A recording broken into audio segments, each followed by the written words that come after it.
When we accept the gift of the Holy Spirit, we then are capable of being able to combat the spiritual forces of darkness that we cannot see.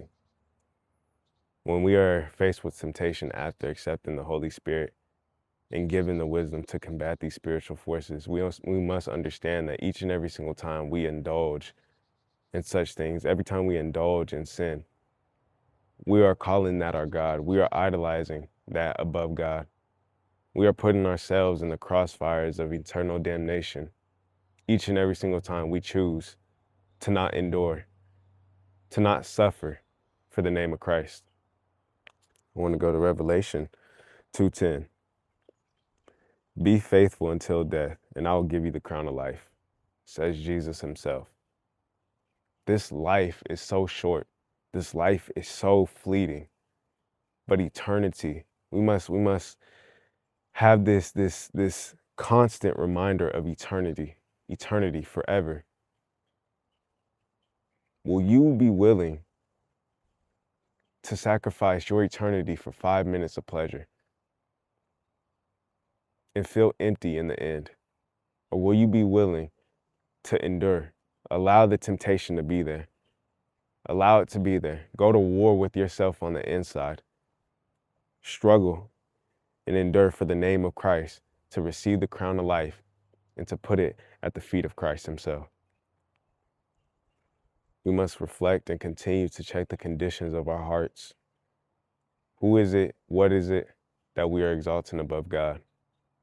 For Jesus has been on both sides of the coin. Jesus has seen all of the splendor of heaven and all of the splendor of earth. When Satan tempted him with everything on earth, we must trust, even though we have not been in heaven ourselves, not just yet, the trustworthiness of Christ we must lean on.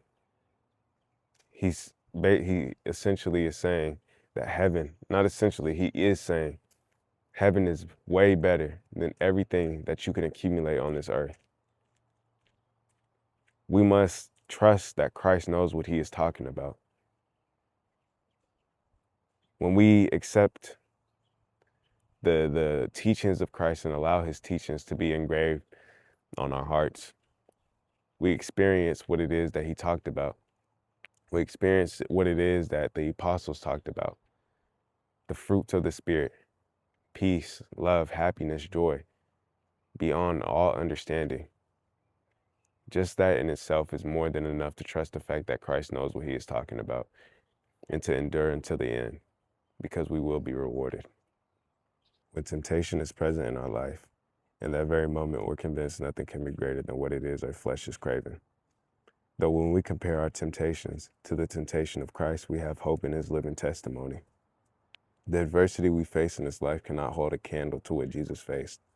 From being offered the whole world by Satan himself, being persecuted, betrayed, and slain by his own creation, Christ still stood firm in the Father's will, displaying how we should when tempted. The sheer level of dedication to endure such hardship just for us to even consider, not even fully, but consider putting our life of sin down. We must want this level of dedication towards following Christ. We must strive for our love to exceed his. The next time you're face to face with temptation, remember Christ could have thrown down his cross and left us for spiritual death. Who do you love more, sin or Christ? Who do you love more, sin or Christ? Each and every single time that person comes back to you, that toxic relationship that draws you away from Christ, the drugs that you're indulging in that draws you away from Christ, kills your critical thinking, kills your ability to be sober-minded and to be in alignment with the will of Christ. Who do you love more? Which one will you indulge in more? Will you heed the call of Christ or will you heed the call of Satan?